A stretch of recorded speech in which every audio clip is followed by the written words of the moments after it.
Hello everyone, welcome to my channel. So আজকে আমি দেখাবো একটা আহ, ভালো একটা আইটেম, যেটা কিনা আমরা সাধারণত খুব একটা খাই না, বা আমরা সবজিতে অনেকেও খাই, পছন্দ করি, বাট অনেকটা সামঞ্জস্য রাখে। সেটা হইতেছে লাউয়ের সাথে, সেটা হইতেছে জালি।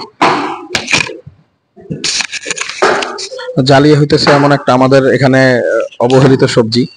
সাধারণত যেই সবজিগুলো সাধারণত আমরা বিদেশে এক্সপোর্ট করে থাকি, এগুলোর মধ্যে জালি একটা অন্যতম সবজি। জালি যেটা লাউয়ের মতো দেখতে, বাট একটু সাইজ ছোট হয়। তো এই জালি দেখাবো, যে জালি কি এক্সপোর্ট করার জন্য আমরা কিভাবে প্যাকিং করি, কিভাবে প্রসেস করি, এটা দেখাবো ইনশাল্লাহ। এই আর কি, দেখ আমিন, হাতে নাও তো এই যে যে জালি। দুই একটা হাতে নাও। হুম, দুই একটা নাও, বড় একটা নাও। আসো, এই যে জালি, খুবই সুন্দর দেখতে, খুবই সুন্দর আসলে জালি হয়। এই যে একটা খুবই ভালো একটা সবজি বলতে পারি আমরা। এবং এই জালিও বিদেশে রপ্তানি হচ্ছে, বিশেষ করে এগুলো ইউরোপের মার্কেটে যায়, মিডল ইস্টের মার্কেটে এই জালি সাধারণত যায় না। জালি এক্সপোর্ট হয় না মিডল ইস্টে। আপনি ইউরোপের মার্কেটে জালিগুলো খুব সুন্দর মতো এক্সপোর্ট হয়, এবং জালির সাইজগুলো এরকম হয়ে থাকে, লাউয়ের সাদৃশ্য। এবং জালি এমনি টেস্ট কিসে, লাউয়ের টেস্ট নাকি ওই জালি আর কি, ওই কোয়ালিটির টেস্ট। হ্যাঁ, তো জালির আজকে সোর্স হলো আমিন নিজে সোর্স করছে সুন্দর জালি। তো এটা তো জালি 150 কেজি আছে আজকে অর্ডার। তো এই যে জালি আমরা কিভাবে ওজন করি, আগে ওজন করে তারপর আমরা বাস্কেটে ভরি সাধারণত। তো এই যে ওইখানে ভরা আছে জালি। হুম,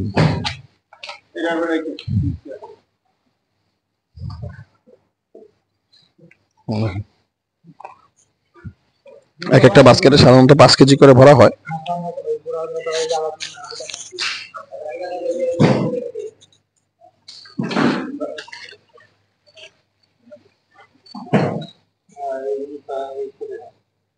এক একটা বাস্কেটে 5 কেজি ভরা হয় ছড়া।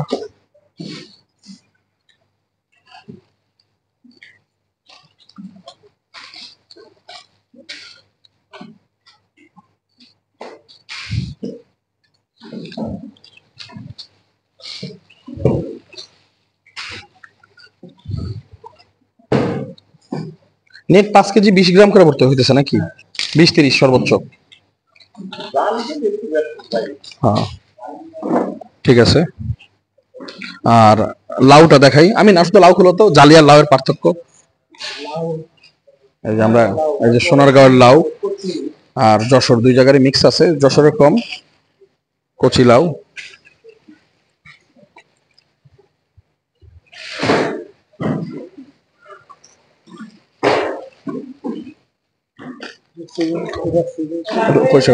এই যে লাউ, আমি যে বললাম যে জালির সাথে অনেকটা সাদৃশ্য।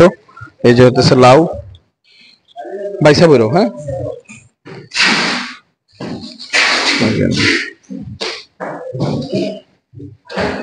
তো এটা হইতেছে লাউ।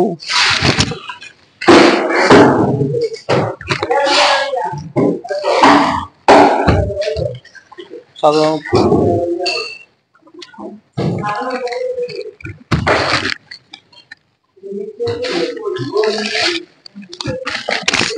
লাউ সাধারণত আমরা দিচ্ছি এক একটা 800 থেকে 1000 কেজি, 1000 গ্রাম, মানে 800 গ্রাম থেকে 1000 কেজির লাউ এক একটা দিচ্ছি আমরা। ওইভাবে প্যাকিং হচ্ছে। এক এক বাস্কেটে 5 কেজি লাউ। এই যে লাউ রয়েছে এখানে, প্রায় 800 কেজি লাউ আছে। তো বর্তমানে লাউ রেট কিছুটা কম আছে, বাট কোয়ালিটি সম্পন্ন লাউটাই দেওয়া আসল উদ্দেশ্য। এগুলা ভালো মতো মোছা হবে আগে, প্যাকিং করার আগে এগুলা মোছা হবে, মুছে পরিষ্কার করে তারপর প্যাকেটে ভরা হবে। এবং লাউ লাউ যারা লাউ নিয়ে বিজনেস করে তাদের খুব সতর্কতা অবলম্বন করতে হয়। যেমন আমাদের শিমুল ভাই আছে, শিমুল ভাই মাশাআল্লাহ আমাদের 2 লাউ করে দিছে। তারপর রকি মামা আছে, রকি মামাও টুকটাক লাউ দিতেছে।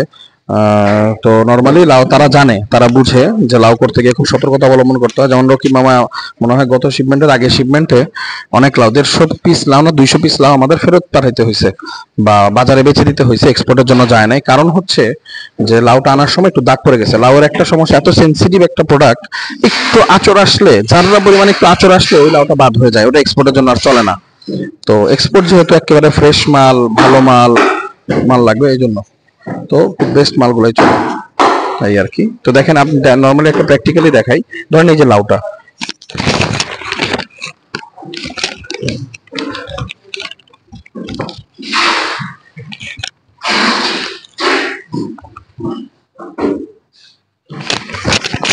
এই যে দাগটা, এই দাগের জন্য বাদও যেতে পারে। এই দাগটা যদি মাইনর একটা দাগ হয়ে থাকে এটার জন্য বাদ যেতে পারে, আর নইলে চলে যাবে। আর তারপর এই দেখেন,